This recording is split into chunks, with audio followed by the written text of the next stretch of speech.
You're visiting the Mom Next Door and our stories of faith. I'm glad you dropped by for a visit. Please stay a while and hear what the Lord has done in the lives of moms just like you and me. Hi, friends. Welcome to the Mom Next Door Stories of Faith.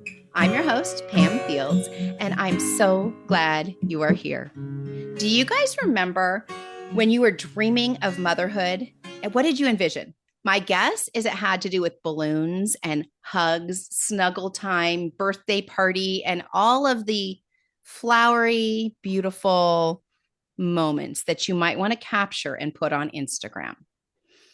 How about when you were actually pregnant or expecting an adoption, when you're counting down the days?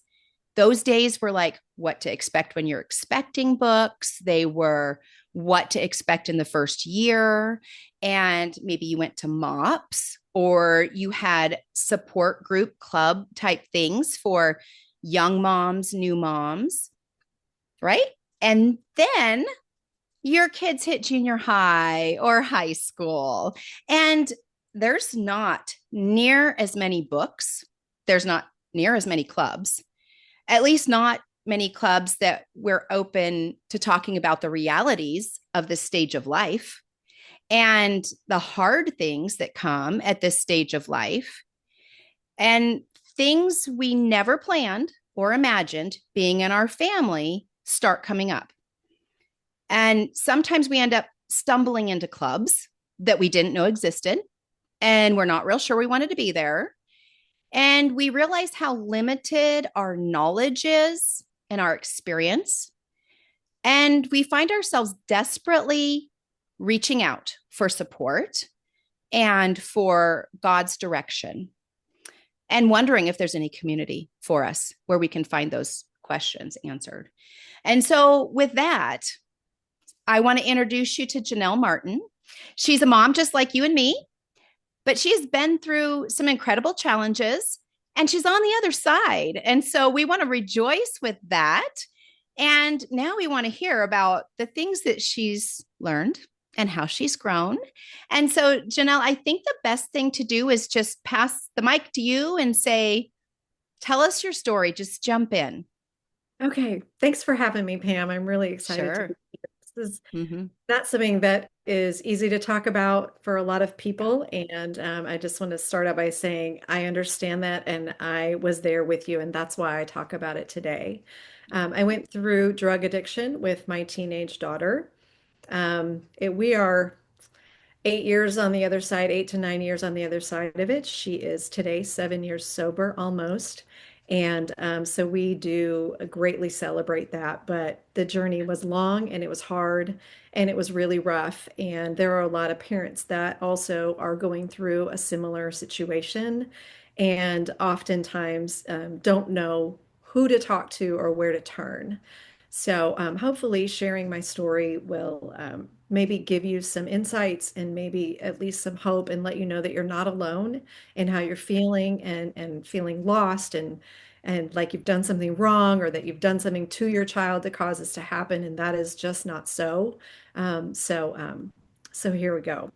Yeah. I married young, and I always say don't recommend that, but it happened anyway, and had two children, and then my marriage turned dark. It just really it became abusive, and there's about multiple reasons maybe why that happened, but when my kids were little, I decided I needed to leave that marriage, and mostly because my daughter was 3 and my son was 5. But I looked at my daughter and thought, there's no way I can continue this relationship because she's going to think this is normal, and I don't want that for her. And so her presence really saved my life, I believe. But Mm, unfortunately, there were consequences to that decision yeah. and leaving the marriage, and as there Yeah. always is. Yeah.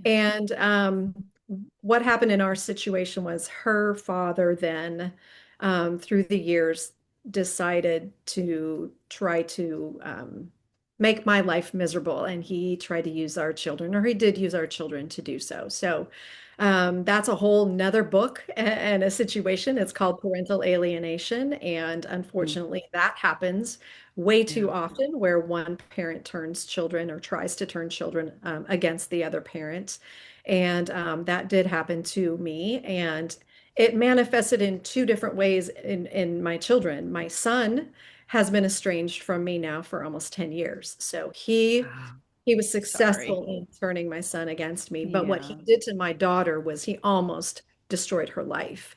She Yeah. was caught between the favoritism of her brother because brother was buying into dad's stuff and they formed a team. And she wasn't part of that club. And she was Yeah. always left out and felt less than. And when you do Yeah. that to a young girl in, early element or early junior high age, like you were talking in the intro, it is very damaging to their self-esteem and their sense of self. And it really did destroy her. I found out writing Yeah. my book that in eighth grade, she attempted to take her life. I did not know that until I was interviewing her for this book. So, Wow. so life became unmanageable for her.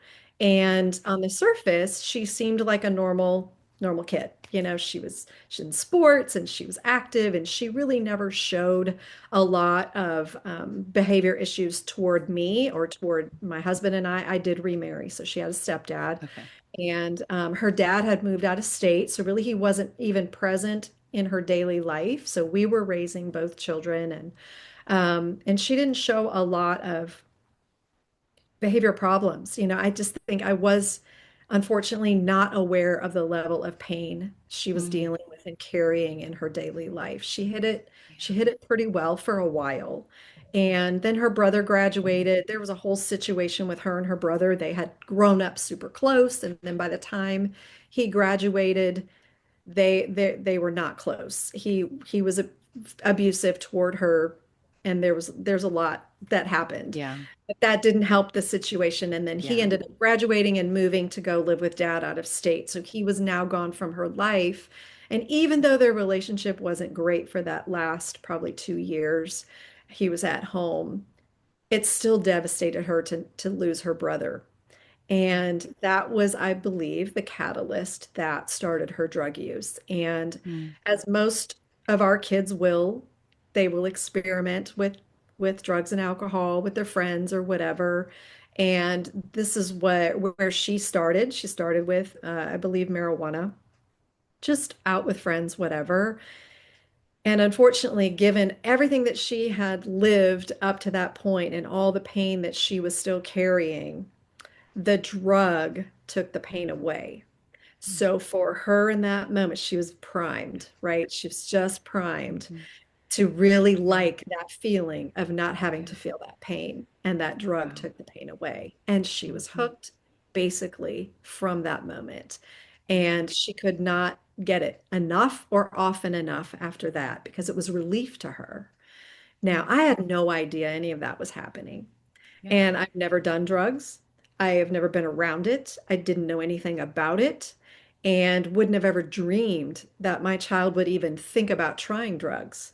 Yeah. So it took a period of time. She would have been about a junior during this time, a junior in high school. Okay. And I did see some weird things, Yeah. um, but I never would have attributed to drugs. Yeah. That's just not something I think that crosses most of our minds. It's just not a Hmm. thing, right? We're Hmm. we're a good Christian family. We grow up, we go to church every Sunday. We play the sports and we just do all the normal, natural things that families do. And um, so it just didn't cross my mind. But her Well, stepdad, go we ahead. start, well, they get to this junior high school age, and a lot of times, if you even if you have older children, you're thinking, well, this is the first time this one's been a teenager, and they're acclimating to their world, and maybe they need some quiet alone time in their room, or maybe I just need to learn. We're establishing boundaries as each, as they grow up,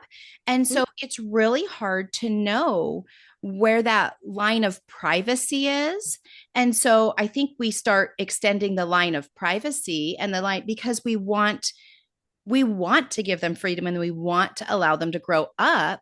But as we allow that, we also kind of become almost estranged in your own home. Like you're not really sure what's going on, but yet it's so uncomfortable to ask because Yes. maybe it's not my place. Maybe I need to find a friend to approach them, or we kind of come up with ulterior ways to do things. So Yeah, I get that.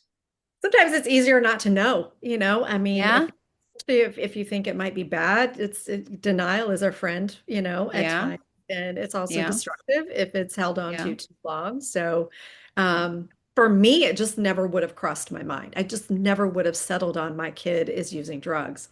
Right, And so um, I mean, blessings everywhere in my story. So I don't want you to think it's all doom and gloom. It is ugly, right. but there's a lot of blessings. And my husband, who came into her life when she was 8, he's very much a stable presence in her life. He was the dad that she never had. And he loved her like his own, and they had a really, really good relationship despite all the really negative and horrible stuff that was happening in her life on the Right. other side with her dad and brother. So he was integral too for me, even though at the time I didn't love it. He's a little bit less emotionally involved because this is his stepdaughter, Yeah, not his biological daughter. yeah, Didn't mean he loves her any less, but he could see things that I yeah, really couldn't see. yeah, And he yeah. was in my ear telling me something's going on. I think you need to ask more questions. I Mm, think he never really said, I think she's using drugs, but he really was going, he was seeing it. Something's happening.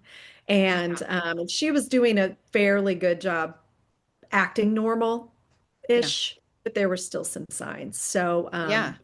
what happened Well, for us though, I was thinking earlier before we even went on, like moms start seeing signs, or maybe in this case it was stepdad, but we also like to start the conversation and be like, hey, can you tell me what's up? Here's what it's looking like to me.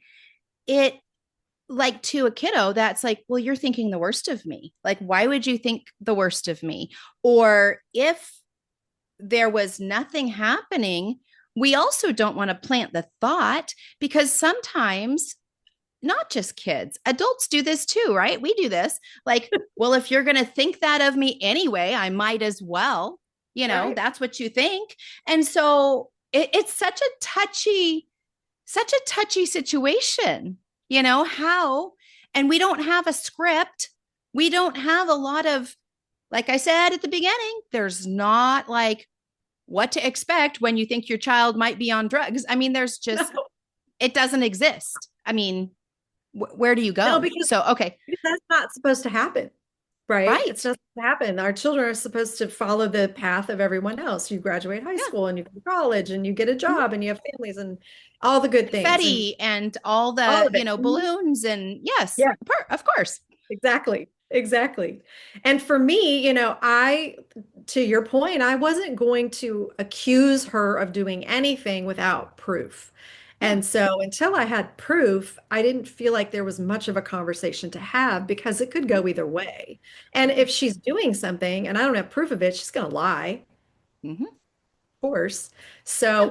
So it's just more of like paying more attention, being a little bit more vigilant, asking a few more questions when she's asking to go somewhere with who are you with, those kinds of things, which I had always done. I'd always paid attention to who she's hanging out with and, making sure that I talked to the parents before she went anywhere. So I was a hands-on parent. Just in case anybody is wondering, yes, Yeah. I was very involved and still this happened. Mhm. So another blessing, and not, I didn't feel like a blessing at the time, but looking back, this had to have happened for us to be where we are today, is that summer between her junior and senior year. a classmate of hers that we had known since they were babies, basically. They were never like best friends or anything, but they were in the same grade at school. But she reached out to me on Facebook Messenger and she expressed concern that my daughter was not only using drugs, but her use had ramped up and it seemed to be getting, it was troubling to her. And Mm. she was letting me know because she can't, Wow. but she also included a photograph of my daughter using drugs. So I could not argue that or deny it Wow. or not face it. Wow. I thanked her for telling me because I did really, I was grateful for Yeah, it. bless her. But How, at the same time, it felt like I just got stabbed in the heart and I did not know what to do. Of course, I had to confront her, but this was something I've never dealt with. So I'm a pretty smart person, but it just, it blew my mind. It rocked my world in ways that I just can't even hardly explain. And yeah, you're so, not trained for this. You can't be no. trained, no matter how educated you are. It's Right. just, yeah. Yes. So we confronted her and, she cried and she made excuses and she was sad. And we decided to get her a counselor and Yeah. she wanted a dog. And we basically just said, whatever you want, we'll do. You just can't do drugs anymore. Yeah. That, that is a boundary we're setting. No drugs anywhere near the house. No, none, zero. You Right. can have what you want if you stop. Well, she Right. never really said she was going to stop. But we did do the dog. We got her the dog. We did do a counselor. I did Yeah. not know. This is my naivete here. I did not Hmm. know that there were counselors who did not understand or know a lot about addiction. And unfortunately, the counselor that we got for her was one of those. She was not well versed in addiction. And because of that, she was really unhelpful. And my daughter very Mm. quickly figured that out. And after her first session with the counselor, she realized this woman didn't know anything. And so she went high to the next few sessions, still didn't know. And then she told me she didn't need to go anymore. And I thought, okay, well, she must be feeling better. Everything must be good. And the And counselor's not picking up on it. So nope, she's not like, nope, Janelle, she's not ready. I mean, I saw, yeah, clueless. Yeah. clueless. And that breaks my heart knowing that now. I didn't know that at the Yeah. time. Yeah. But things did get better. So she had gotten caught. So things did get a little better. Like and maybe she just got better at hiding it. But it felt like, okay, well, we've kind of dealt with this. We're moving forward. We're now into her senior year. And of course, she's going to graduate and, go to college. And there's a whole lot coming. And Yeah. we're excited for it. But during that first semester of her senior year, over time, looking back, of course, um, I could just see her spiraling down. And Yeah. that just looked like the light in her was going out. It was dimming until it felt like it was out. And that looked like not combing her hair, not, I mean, she would wear drab clothes, dark colors, too Mm. baggy. She was always a tiny, Yeah.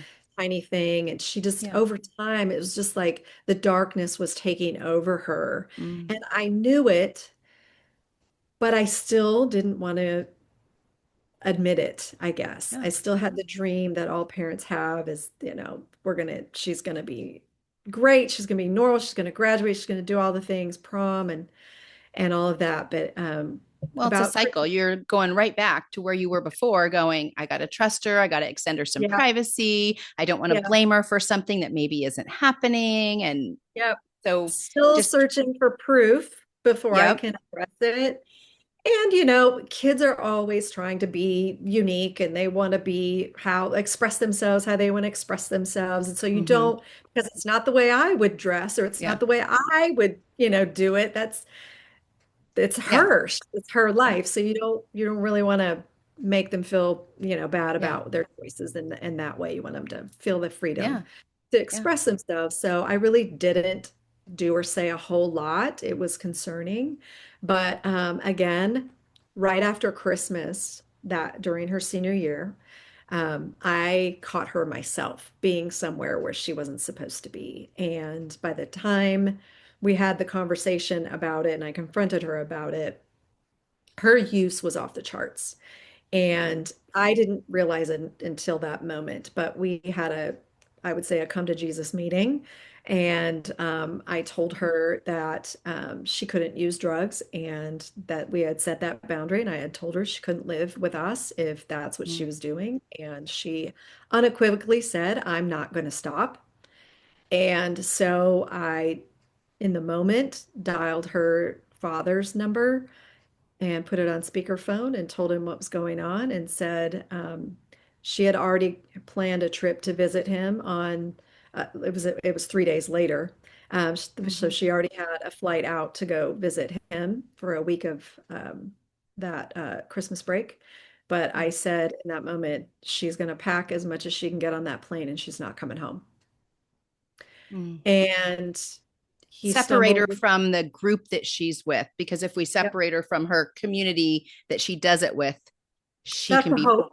yeah, That's the hope. And also, I set the boundary. I meant what I said. You can't live here if this is what you're going to do. And you're telling me that you're going to continue to do it. So I have to follow through.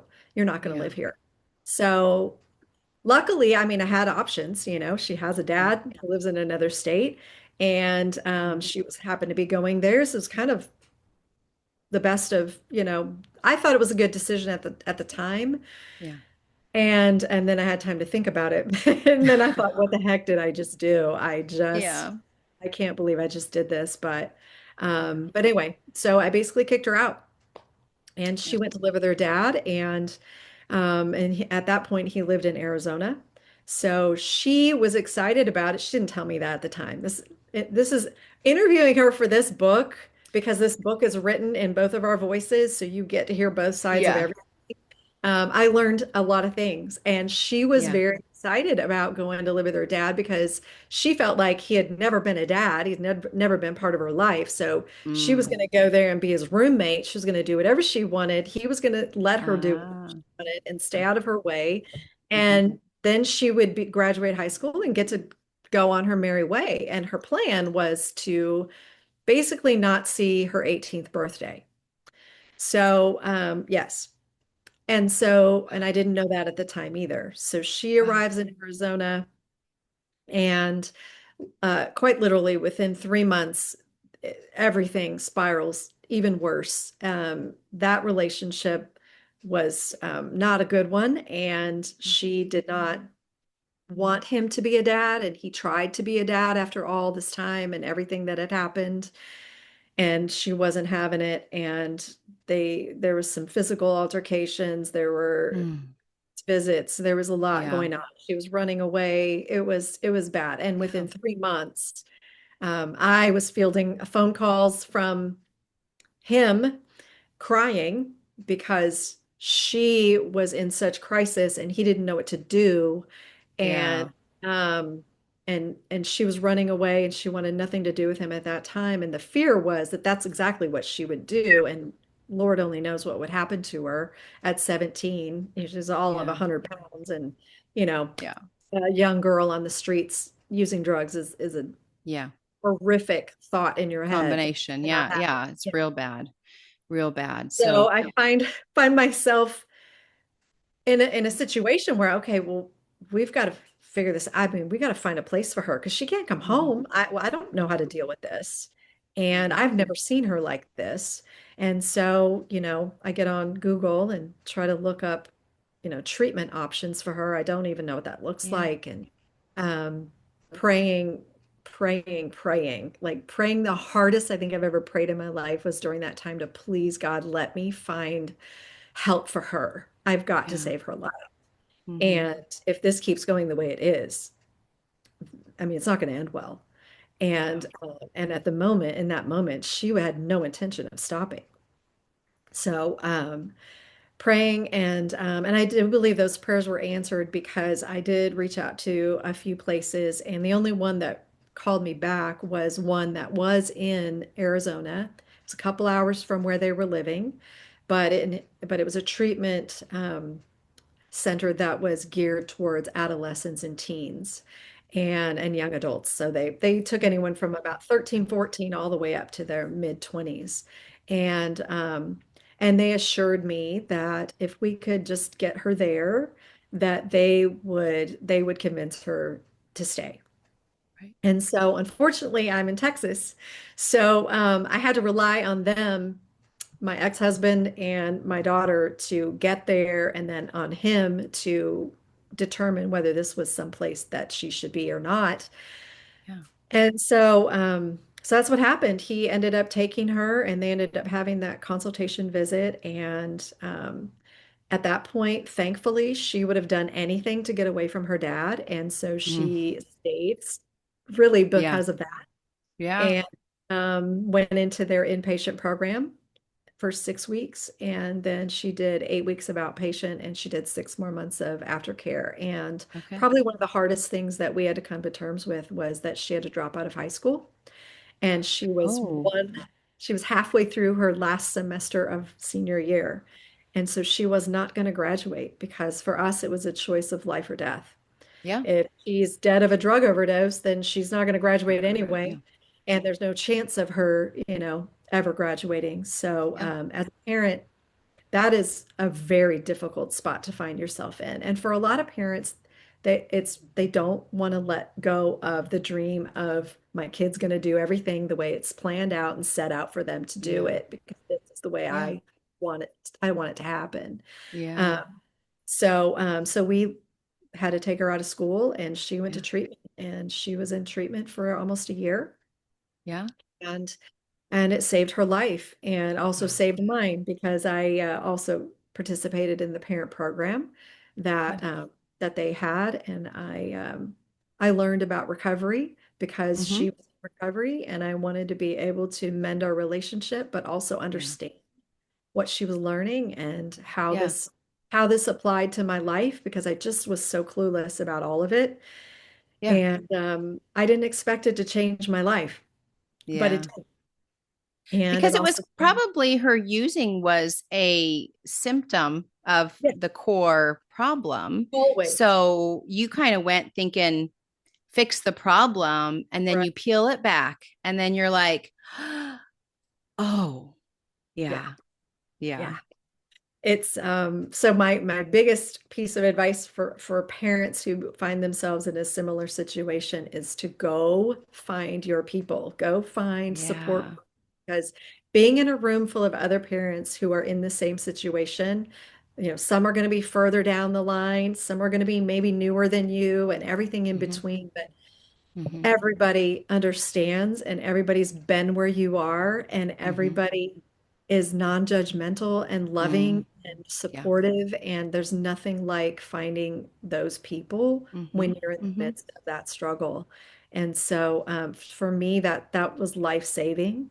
And then I did a 12-step program as well, and I didn't know anything about the 12 steps, and Yeah. I certainly didn't realize how life-changing though that program is. And I really quickly wondered why we don't teach this in school. Um, Oh, just like to it's everybody.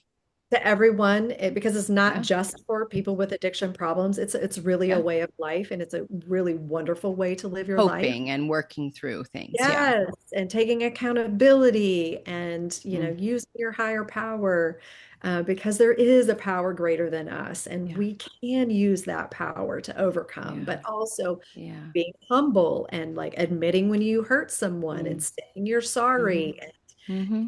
it's foundational, really, but it's life-changing when you go through that program and Yeah. really tailor your life toward that. And I started 6 years ago, hosting parents of addicted loved ones meetings in my office, and I have done that Mm. now going on 7 years. And Wow.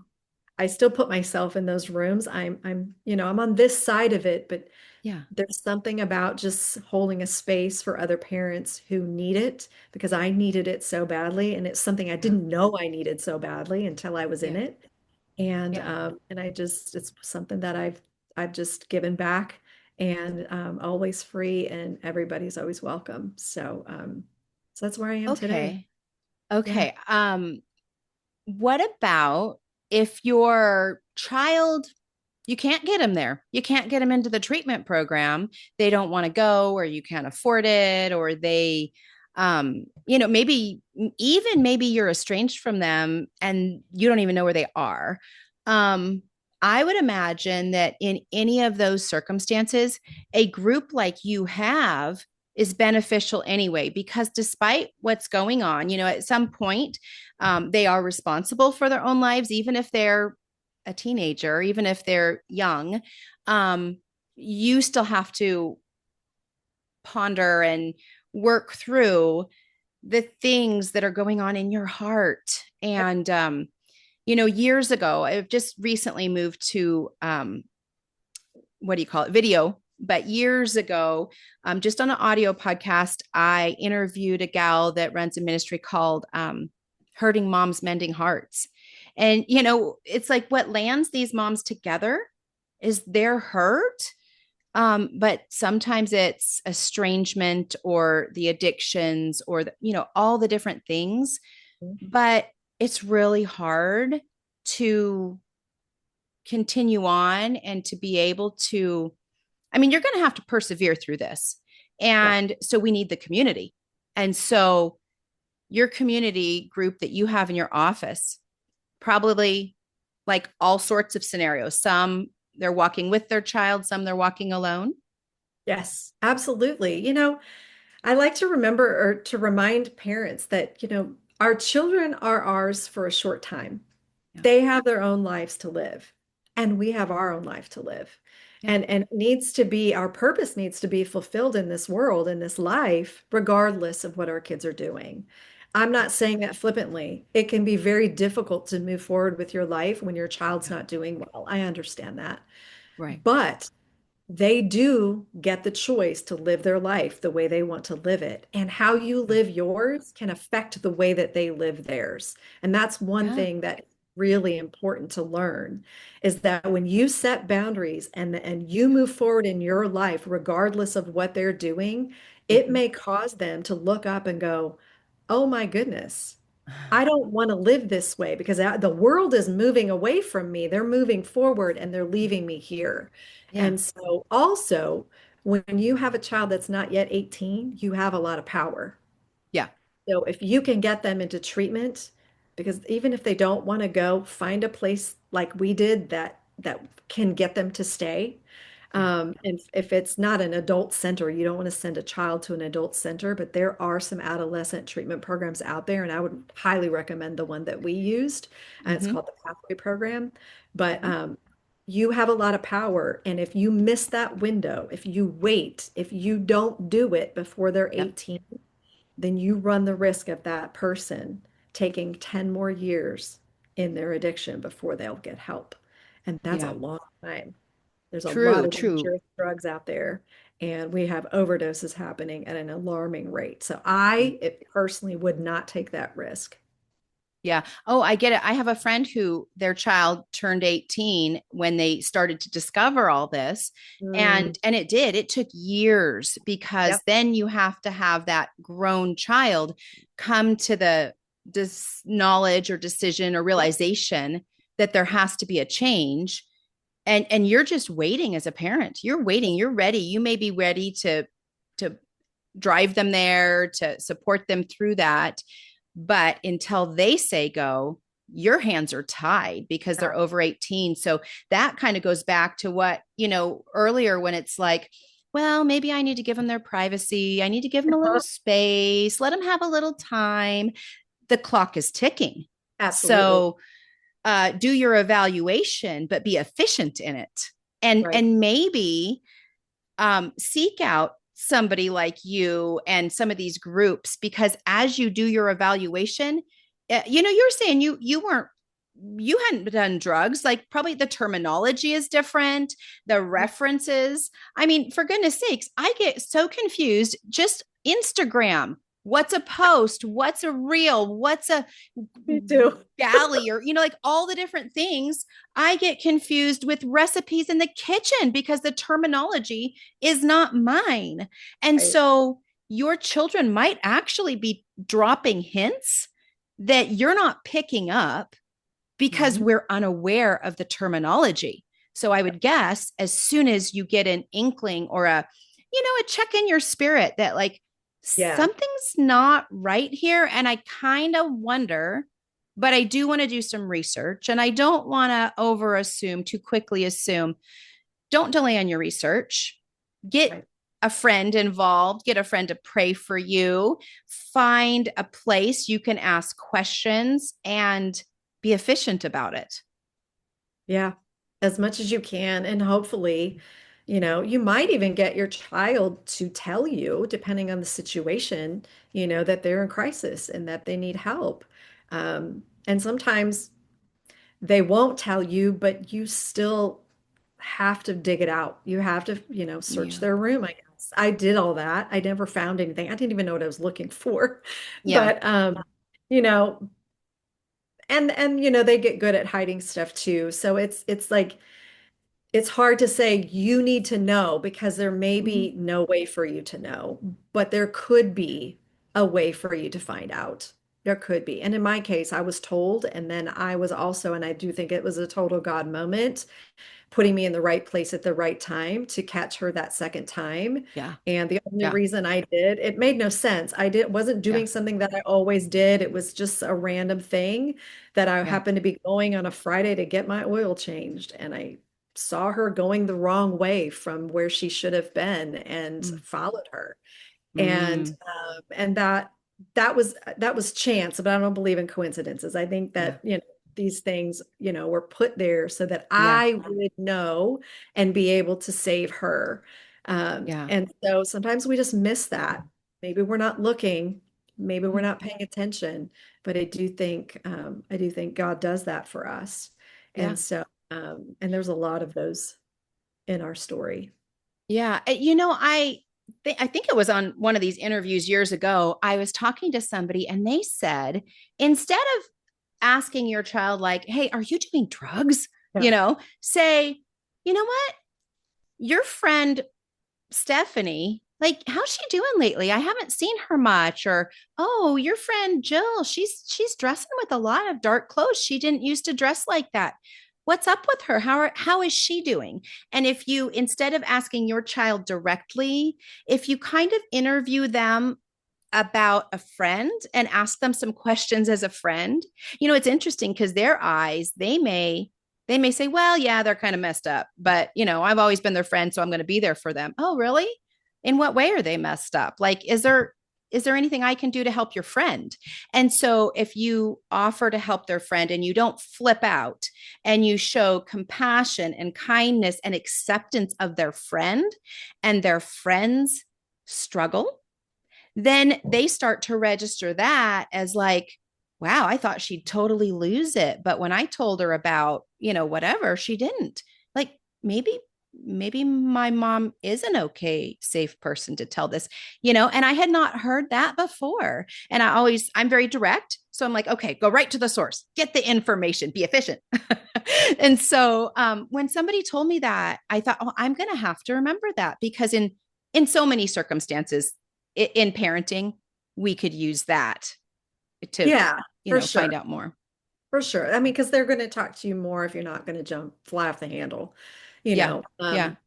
I'm not certain that we didn't have some of those conversations because in Yeah. my daughter's case, her friend group completely shifted, Mm, and I wasn't yeah. a big fan of Yeah. that, of some of the people that I could see her hanging around with. But Yeah. again, she gets to make her own choices. I can't choose Yeah. her friends for her, Yeah. and they were polite and they were okay when I was around them. So it wasn't, Yeah. So how's I she still need doing help. now? She's doing great. And I, Yeah. and really the fun thing about our story is we went through all of that, and I did write a book about it, and I'm going to show it to Mhm. you. And it's Yes. told from both of our perspectives, so you get the whole ugly story. But Uh-huh. 3.5 years ago, she came to me. I had started a holistic mental health practice with Okay. neurofeedback, and I was becoming a counselor.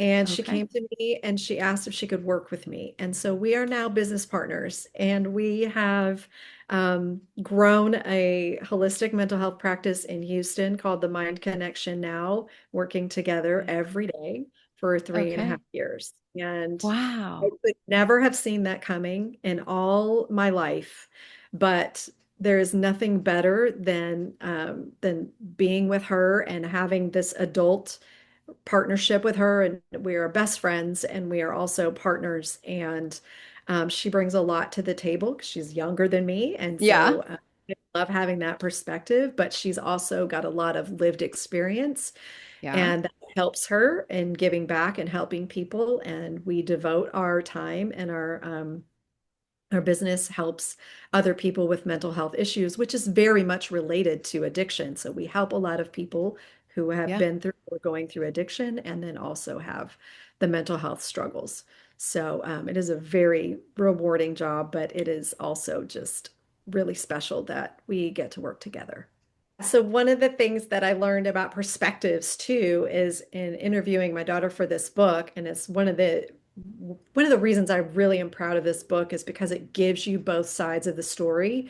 Hmm. And there are things that you would think that we would think the same way on, and things that you would think that we wouldn't. And this really shows you how different and Mm. yet the same we viewed the situation, and Hmm. seeing it or getting the perspective of the person who is using drugs and who is addicted is really mind blowing when you Hmm. don't, like, you've never been there, and you're on the side of the parent who is just, of course, trying to fix everything and get them to stop and whatever. But I just think it's so important to know both sides of the story, both Yeah. perspectives. And we do bring that into our business. It does Yeah. help us here with our clients and the people that we work with Mm. here. Yeah. So it's really important. And, we could not be in the place where we could try to understand each other if we hadn't gone through recovery. Yeah. We just truly didn't understand each other until we were in recovery. Yeah. And that Yeah. helped us rebuild a relationship. Yeah. Yeah. Well, thank you for sharing your story. I am so appreciative of it. I know that there's somebody listening who maybe it's their story and they're just really being timid, not so sure, sure where to go, who to contact, resources or gathering things. And so I'm glad we're here for them. And I want to mention that what do you call it? A link to your website and your Instagram, Facebook. I think you're on TikTok. All those things will be in the show notes. So if you just go to that, you'll find her. If you just want to mention the name of your website, though. Yes, it's ourbeautifulrecovery.com. There we go. I love that. And so, if we missed anything, tell me real quick. Otherwise, we're just going to close out in prayer. Sounds good. Yeah. Okay. All right. Lord, I do thank you for this meeting and a time to hear how you touched this family. You took them out of a miry pit and you set their feet on solid rock. You reached out and coordinated circumstances that probably shouldn't have been as she was driving along and then picks up. And we do trust that you will do that with our families, with our children in all sorts of circumstances. Lord, I pray for eyes for us to see the needs of our kids, to see the needs of our neighbor kids or our children's friends. Would you just give us a little more perception, a little more understanding, and then the bravery to step forward, um, to intervene, even when it's uncomfortable? Lord, I just pray you will carry us with your peace as we walk through these things. Our goal is to raise children who love you and who share that faith with others. And the life we live, the world we live in, there's struggles, and we are not immune. So, Lord, I just pray for our families today, that you'll just remind us of your presence and equip us for today. And I thank you for Janelle sharing her story. And I just pray that it was encouragement to somebody today. So I thank you for this time and these ladies who were able to listen with us today. In Jesus' name, amen. Amen. That was beautiful. Thank you. All right. Well, Janelle, it was so good to get to know you, and we'll meet again sometime, somewhere. Yes. Thanks for being here with us, friends. We'll see you next time. Bye-bye. I hope that you've been encouraged or challenged in your faith today, and that something we discussed prompts you to grow deeper in your walk with the Lord. If it has, make sure you tell a friend so they can grow along with you. And if you or a friend would like to be a guest and share about God's faithfulness in your life, please email me at podcast@tendingfields.net. Because when we tell of God's faithfulness, we never run out of stories. Whatever is true.